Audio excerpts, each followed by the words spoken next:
Morgan Charrière s'est imposé par TKO au troisième round. Big Rusty face au Brésilien Silva. Vraiment très bonne performance de Morgan. On peut juste dire, donc Masterclass, c'est juste la finalisation qui a peut-être un peu tardé.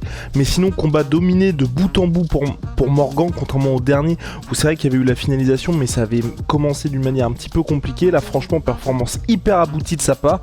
On va se poser la question maintenant. On est au 21 juillet. Morgan veut combattre à l'UFC Paris. Est-ce que c'est possible?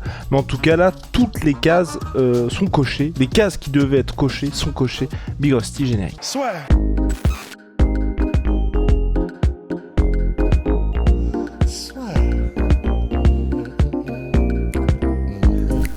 Paris sur le MMA avec Unibet. Quelle sera l'issue du combat? Une soumission? Un KO? Paris sur les meilleures cotes avec Unibet. Ce qui s'est passé, c'est que effectivement, pendant 3 rounds, Morgan, je pense qu'il a dû prendre peut-être 2-3 coups en tout et pour tout, 2-3 jabs, qui l'ont pas mis en danger. En fait, il a jamais été mis en danger du tout, pardon. Enjandé. Voilà, ouais, c'est ça, à grandes enjandées, ouais.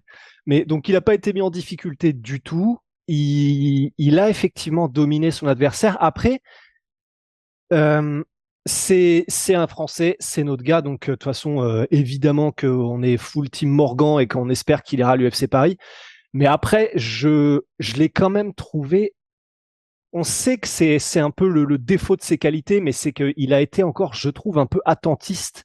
Et moi, ça m'a fait un peu flipper de temps en temps, en fait. C'était un peu en mode Romero, quoi. C'est-à-dire que comme on a pu l'avoir sur les dernières performances, j'ai trouvé que il était jamais mis en danger. Clairement, il faisait ce qu'il voulait quand il accélérait avec le Brésilien. Mais sur les 2 premiers rounds, moi, ça m'a un peu fait peur que ça aille encore à la décision parce que dès qu'il accélérait, soit il faisait mal, soit il le mettait au sol, soit il se retrouvait dans son dos. Mais on avait vraiment, j'ai l'impression, un peu un sentiment de Romero qui veut être sûr de pas dépenser. Soit c'est trop dépenser d'énergie, soit c'est ne pas faire une fausse. Enfin, tu sais, de faire un zig ou le d'un zag et que tu te fasses contrer, enfin un truc pourri, alors que c'est son combat où, voilà, qu'il espère et probablement que sa team, la BTT, espère que ce sera ce qui l'amènera à l'UFC Paris. Donc, soit c'était peut-être un petit peu peut-être qu'il était un peu plus timide parce qu'il voulait pas faire d'impair, ou peut-être que c'était pour conserver l'énergie, mais on sait que c'est quelque chose qu'on a vu par le passé. Et du coup, même s'il a dominé sans aucun souci, moi, c'est ça qui m'a un peu. Je me suis dit, en fait, si les matchmakers de l'UFC regardent, peut-être qu'ils se diront, c'était un peu trop timide, mais à voir, je sais pas. Mais en fait, et c'est ça que j'ai apprécié moi dans sa performance. Parce que c'est vrai que Morgan, dans tous ses combats, il nous a habitués où les fois où ça se passe pas aussi bien que prévu, à justement faire des choix où on se dit c'est vrai qu'il aurait pu être plus discipliné et un peu mieux peut-être comment suivre le game plan. Là, je trouve que vraiment ça a été respecté à la lettre. Certes, il n'y avait pas d'envolée, ou même quand il met, tu vois, le knockdown à son adversaire, le premier, donc au deuxième round, où on se dit ça, il aurait peut-être un petit peu plus appuyé. Mais le fait que justement, il se laisse pas emporter, ils se disent peut-être que le Brésilien est encore un peu là, peut-être qu'il va m'emmener dans un truc où j'ai pas envie de suivre au sol. Ça frustre sur le moment, mais je me dis au moins là on a un Morgan qui est vraiment calme, vraiment posé et qui prend aucun risque. Mais là où je te rejoins, c'est qu'au bout d'un moment on pouvait peut-être se dire putain là faut quand même se manier parce qu'il faut quand même finaliser. Mais là où plusieurs fois moi j'avais trouvé qu'il était peut-être un petit peu emporté par son élan, là j'ai trouvé qu'on avait quelqu'un qui était hyper discipliné. Et je trouve que c'est quand tu pars d'où par Morgan, c'est positif par rapport à la sagesse / maturité qu'il a pu prendre, tu vois. Ouais, non, absolument. Ce qui est sûr, c'est qu'effectivement, c'était une manière de combattre où c'est ce qu'il faut, c'est ce qu'on veut effectivement en tant que fan, c'est que ça lui assure la victoire effectivement. Et puis bon voilà, il a mis effectivement un knockdown dans le deuxième round. Ses low kicks, c'était des missiles. À chaque fois qu'il mettait un low kick, le mec se retrouvait à l'horizontale. Dès le premier round, à genre 2-3 minutes, ça y est, il était tombé. Ah oui, de toute façon, le différentiel de puissance, il était monstrueux. Au sol, il a pas finalisé Morgan, mais clairement, il a eu un temps de contrôle qui était 10 fois supérieur. De toute façon, le mec n'a jamais eu de temps de contrôle en fait sur Morgan, donc c'est Morgan qui dominait les débats à chaque fois. Donc voilà, en fait, pour moi en tout cas, pour résumer le combat de Morgan, effectivement, il a jamais été mis en danger. Il a mis un knockdown.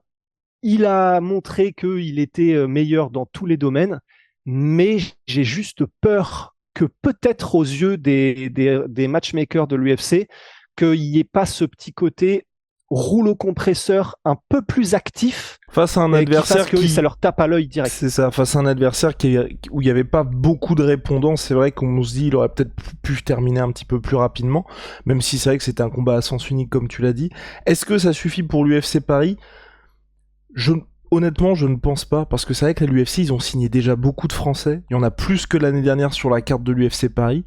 On est déjà à un stade où, comme on l'a dit, donc là, ça y est, Nassourdine Imavov, lui, va combattre en octobre. Il y a encore, je crois, 2 autres Français qui peuvent... Donc, il y a Taylor Lapillus. Oui, ça, il y a 2 autres Français, donc Taylor Lapillus et Abdul, qui, pour moi, partent devant Morgan en termes de gars qui doivent combattre sur la carte. Donc, imaginons qu'il n'y ait qu'un seul des deux. Soit Abdul, soit ça veut dire qu'il reste, et là sur les combats, parce que on a fait, alors je suis désolé pour le petit temps d'attente, mais sur les combats qui sont annoncés là, on va vous dire combien de combats il manque. Voilà, c'est ça qui est chaud, il manque 3 combats pour l'UFC Paris aujourd'hui. Et il manque 3 combats pour l'UFC Paris. On a dit il y a Abdul et Taylor qui partent selon toute vraisemblance devant. En tout cas, Taylor Lapillus lui est déjà signé par l'UFC, donc c'est sûr. Donc ça voudrait dire... C'est pas sûr qu'il soit à l'UFC Paris, mais effectivement, oui, c'est sûr qu'il y est. Ouais. Exact. Ouais. On se comprend, Big Rusty. Non, mais c'est au cas où. Oui. Non, c'est... t'as bien raison. Mon pote. Tu me l'as fait pas à moi. Bref, donc du coup, il reste 3 combats pour l'UFC Paris.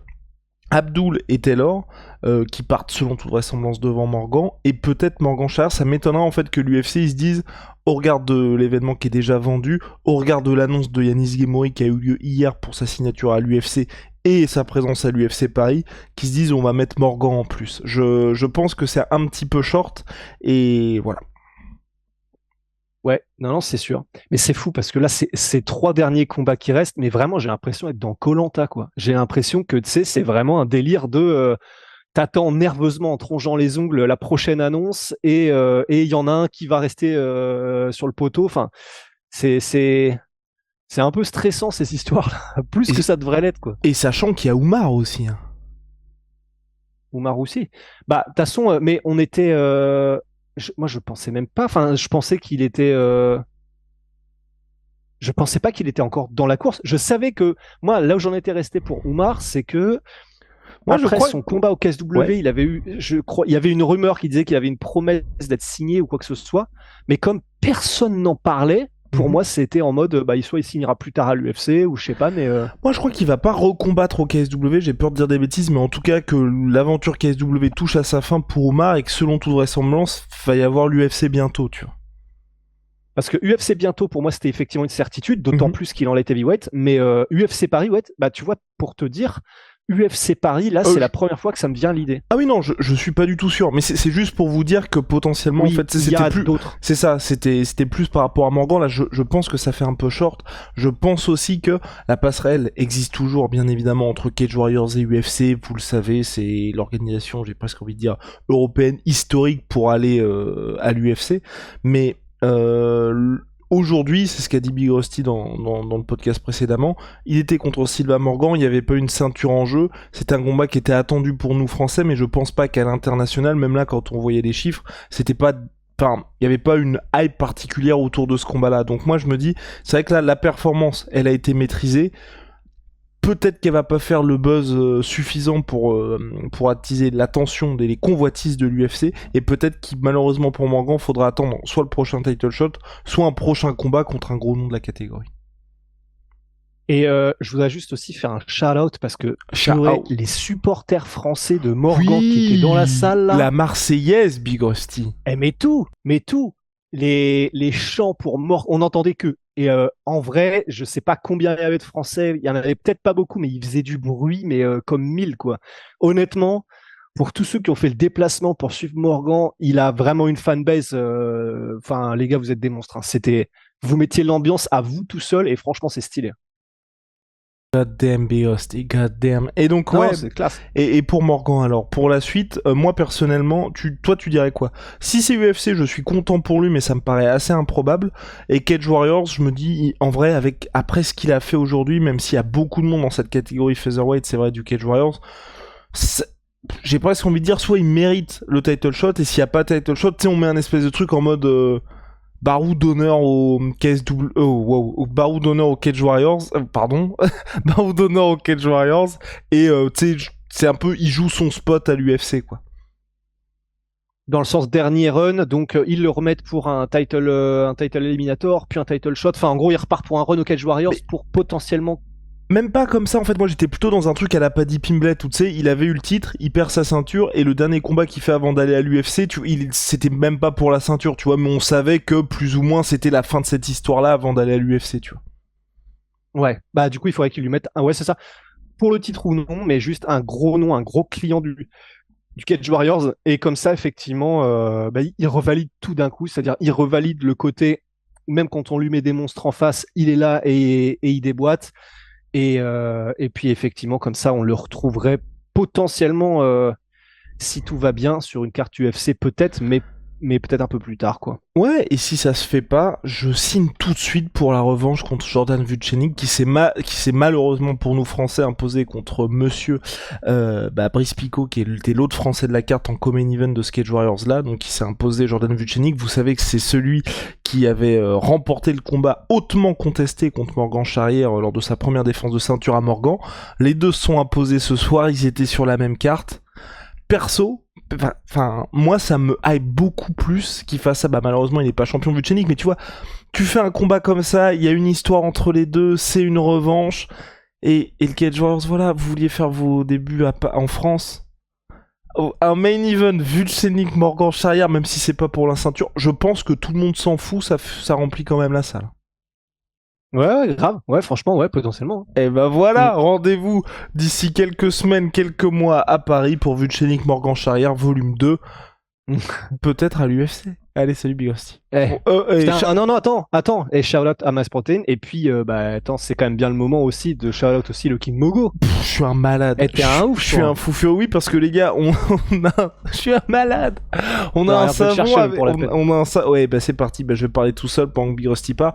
On a un savon avec Morgan Charrière, les gars. Donc on a une marque qui s'appelle Onae, Honae, c'est fait à Marseille, les emballages sont faits à Toulouse, et c'est le plus parfumé celui avec Morgan. Donc Morgan voulait un parfum en particulier, donc nous sommes exécutés, c'est le King Mogo, vous l'appréciez particulièrement, et merci à Big Ben qui s'est occupé de tout ça avec Maestria, qui a fait en sorte que Morgan kiffe ce parfum. Regardez-moi ça, en plus il y a le logo de Morgan dessus, donc c'est sur Honae, Honae.fr, le savon de Morgan Charrière.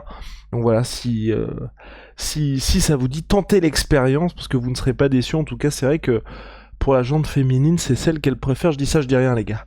Allez. Oh, here comes trouble. Allez, plus tard.